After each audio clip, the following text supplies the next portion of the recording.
kui su tuju vajab vahel natukene parandamist, siis on mul selle jaoks ka sulle 3 lihtsat nippi. Tuleta meelde, milline on sinu kõige meeldivam lõhn, mida sa kunagi oled tundnud.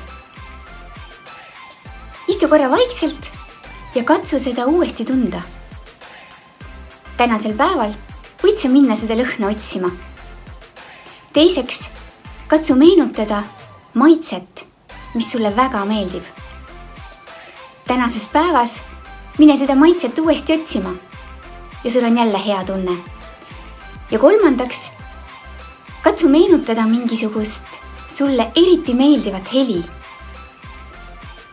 Ja tänasel päeval mine uuesti seda heli otsima ja sa oled endale teinud täiesti unustamatu päeva. Isegi siis, kui sa leiad nendest 3 asjast ainult 1. Meenuta seda õhtul ja sa tunned, et su päev on korda läinud. Ja kui sa vajad veel mõnda head nippi, siis sa võid mulle lihtsalt kirjutada ja siin grupis enda omi jagada. Ilusat päeva sulle!